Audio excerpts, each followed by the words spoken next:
Hello everyone, welcome to vision study hub. और आज हम लोग डिस्कस करेंगे 3 डायमेंशनल ज्योमेट्री में एक्सरसाइज 11.2 के बारे में। तो 11.2 से पहले हम लोगों ने direction, cosines, angles with 2 lines, okay, फिर इक्वेशन ऑफ 2 लाइंस, उनके कंडीशंस को डिस्कस हम लोगों ने किया था। तो उसी पे रिलेट करते हुए क्वेश्चंस हमको इस एक्सरसाइज 11.2 में मिलने वाले हैं और हम आज वहाँ पे इसको सॉल्व करने वाले हैं। क्वेश्चन नंबर 1 आपके स्क्रीन पर दिख भी रहा होगा। उसमें कहा जा रहा है कि डायरेक्शन कोसाइंस दिए हुए हैं और ये दिखाना है कि वो म्यूचुअली परपेंडिकुलर हैं। तो म्यूचुअली परपेंडिकुलर की जो कंडीशंस थी, म्यूचुअली परपेंडिकुलर कंडीशन आपको याद भी होगी, हम लोगों ने डिस्कस किया था इसके पिछले वीडियोस में, आप देख भी सकते हैं कि L1 L2 plus M1 M2 plus N1 N2 equal 0। ठीक है, अब वो जितना भी L1 L2 M1 N2 और N1 N2 दिया हुआ है, ये बातें अगर 0 आती हैं डायरेक्शन कोसाइन के लिए, डायरेक्शन कोसाइन के लिए था ये, तो वो क्या होंगे? म्यूचुअली परपेंडिकुलर होंगे। म्यूचुअली क्या होंगे? परपेंडिकुलर होंगे। अब इसी बात को प्रैक्टिकली तरीके से सॉल्व करके मैं आपको दिखाता हूँ। स्क्रीन पर आपको एक क्लिप दिख रहा होगा जिसमें इसी कंडीशंस को शो किया जा रहा है। जो क्वेश्चन है उसको इसमें अंडरलाइन कर दिया जा रहा है और दिखाया जा रहा है कि हाँ, ये L1 L2 है और ये M1 M2 की तरह से है और ये N1 और N2 की तरह से है। अब ये तीनों बातें क्या हो रही हैं? अगर 0 आ रही हैं, इक्वल टू 0 आ रही हैं, तब क्या होगा कि ये कंडीशन परपेंडिकुलर होगा। तो देखिए इसमें फर्स्ट नंबर कंडीशन में L1 L2 plus M1 N2 plus N1 N2 equal रखा जा रहा है और कैलकुलेट करने के बाद 0 आ रहा है। इसका मतलब L1 परपेंडिकुलर है L2 के, इक्वेशन नंबर 1। सेकेंड थिंग उसके आगे L2 L3 plus M2 M3 plus N2 N3, उसको भी पुट किया जा रहा है और कैलकुलेट किया जा रहा है, तो कितना आ रहा है? 0। इसका मतलब कि L2 परपेंडिकुलर है L3 के। ये हो गया इक्वेशन नंबर 2। इसी तरह से ध्यान दीजिए L3 L1 plus M3 M1 plus N3 N1, और उसको भी कैलकुलेट कर रहे हैं तो वो भी कितना आ रहा है? 0। इसका मतलब कि L1 परपेंडिकुलर है L3 के। तो इक्वेशन 1, 2 और 3 से हम ये कह सकते हैं कि ये तीनों जो लाइनें हैं ये क्या हैं? ये तीनों डायरेक्शन कोसाइंस जो हैं L1 L2 और L3, ये म्यूचुअली परपेंडिकुलर हैं, म्यूचुअली परपेंडिकुलर हैं। आप अपने नोट्स के लिए वीडियो को पॉज करके नोट डाउन कर सकते हैं जो भी इसमें बताया जा रहा है। कॉन्सेप्ट मेनली क्या है? यही है, आपको मेनली यही नोट डाउन करना है। अब इसी तरह से आपको क्वेश्चन नंबर 2 और 3 भी इसी के बेसिस पर सॉल्व करना है। अब बात करते हैं क्वेश्चन नंबर 4 की। क्वेश्चन नंबर 4 आपके स्क्रीन पर दिख रहा होगा।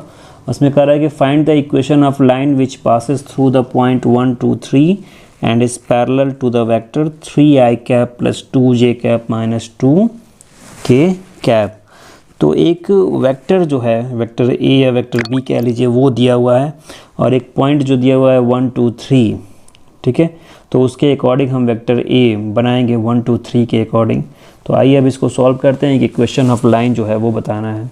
तो सॉल्यूशन में यहाँ पे दिखाया जा रहा है कि वेक्टर r की वैल्यू क्या होती है? Vector a plus lambda vector b। तो नीचे जो 3i cap plus 2j cap minus 2k cap दिया हुआ है क्वेश्चन में, वो क्या हो गया? वेक्टर b हो गया। और 1, 2, 3 से बनाएंगे एक वेक्टर a, तो वेक्टर a हो गया i cap plus 2j cap plus 3k cap. अब उसी को उठा करके उसमें पुट कर दिया जा रहा है वेक्टर r में, और वही क्या हो गया? Equation of line in vector form. कौन से फॉर्म में? वेक्टर फॉर्म में हो गया, कार्टेशियन फॉर्म में नहीं, वेक्टर फॉर्म में। जब वेक्टर दिया हुआ है तो वेक्टर फॉर्म में उसको राइट करेंगे। So students, pause the video and note it down. तरीके से सॉल्व करते हैं क्वेश्चन नंबर 6 को। क्वेश्चन नंबर 6 आपके स्क्रीन पर दिख रहा होगा। उसमें कहा जा रहा है कि find the Cartesian equation of line which passes through the point -2, 4, -5 and parallel to the line given by x + 3/3 y - 4/5 z + 8/6। अब ये जो दिया हुआ है x + 3/3, ये कार्टेशियन फॉर्म में है। कौन से फॉर्म में है? कार्टेशियन फॉर्म में है। तो इक्वेशन भी हमको कार्टेशियन इक्वेशन में बताना होगा। और -2, 4 और -5 जो दिया हुआ है वो दिया है आपका डायरेक्शन रेशियो। क्या दिया हुआ है? डायरेक्शन रेशियो दिया हुआ है। ओके, तो उसके अकॉर्डिंग आते हैं। आइए अब इसका सॉल्यूशन करते हैं। सॉल्यूशन में आपको दिख रहा होगा कि मेन फार्मूला आपका यही है, x - x1/a equal y - y1/b equal z - z1/c। Okay, अब यहाँ पे x1 y1 z1 क्या है, -2 4 और -5 है, और डायरेक्शन रेशियो है a = 3 b = 5 और c = 6, करेक्ट।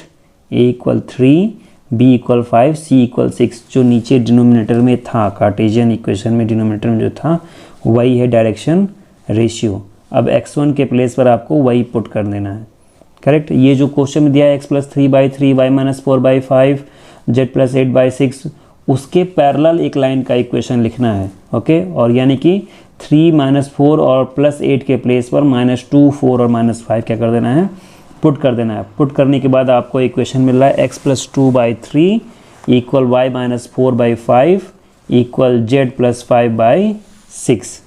ये है उस पैरेलल लाइन का इक्वेशन कार्टेशियन फॉर्म में। अब इसी क्वेश्चन नंबर 6 की तरह से क्वेश्चन नंबर 7 और क्वेश्चन नंबर 8, क्वेश्चन नंबर 9 और क्वेश्चन नंबर 10 आप बहुत ही ईजिली तरीके से सॉल्व कर सकते हैं। क्वेश्चन नंबर 11 के पहले नंबर क्वेश्चन को सॉल्व करते हैं। उसमें दिया है कि find the angle between the following pair of lines, और जो लाइंस का इक्वेशन दिया है वो दिया है कार्टेशियन फॉर्म में। कौन से फॉर्म में दिया है, कार्टेशियन फॉर्म में। तो आइए अब इसको सॉल्व करते हैं।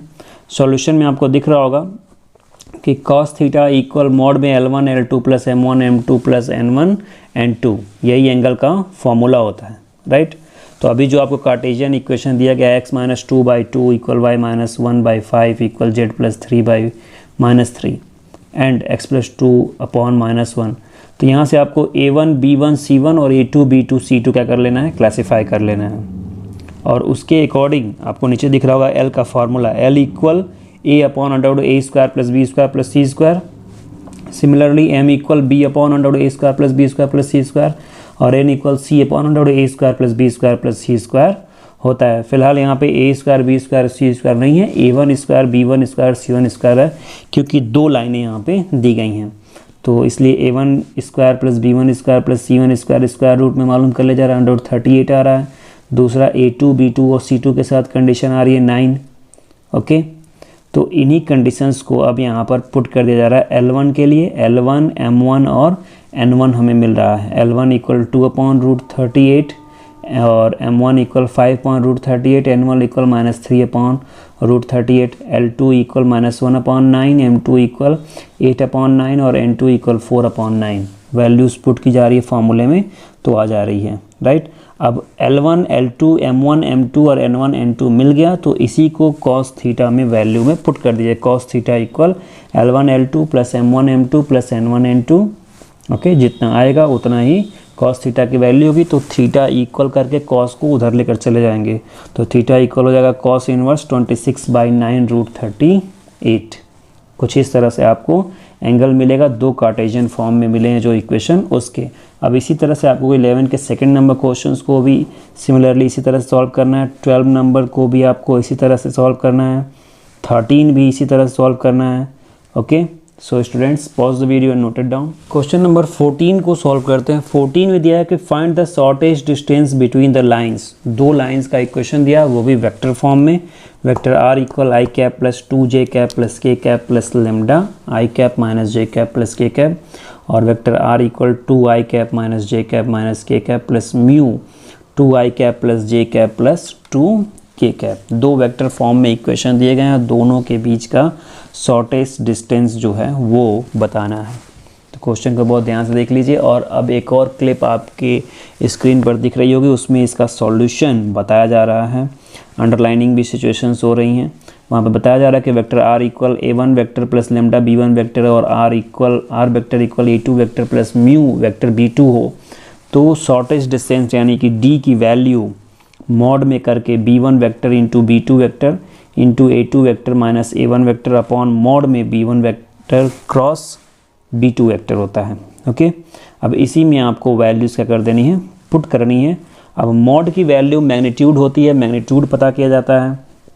तो a1 b1 कहाँ है इसमें, उसी को क्लासीफाई करना है। नीचे देखिए a1 b1 a2 और b2 क्लासीफाई किया गया है, दिख रहा है आपको।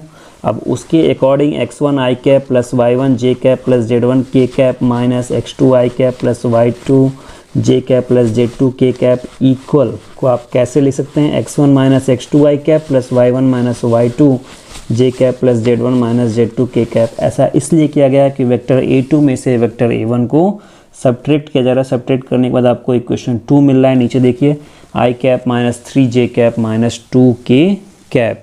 Vector B1 cross vector B2 वो दिखाया जा रहा है मैट्रिक्स के फॉर्म से, तो वो आपको मिलेगा माइनस 3i कैप प्लस 3 के कैप मैट्रिसेस के फॉर्म से, और ये बन गया आपका इक्वेशन नंबर 3। अब इसी का मैग्नीट्यूड निकाला जा रहा है तो वो मिल रहा है आपको 3√2। ये हो गया इक्वेशन नंबर 4। इतनी कंडीशन सही है। अब नीचे देखिए, नीचे कह रहा है कि now A1 i cap plus B1 J cap plus C1 के कैप का हम डॉट प्रोडक्ट हासिल करें, तो वो आपको फार्मूला मैंने बहुत पहले बताया था वेक्टर में पढ़ाते समय कि A1 A2 plus B1 B2 plus C1 C2 होता है।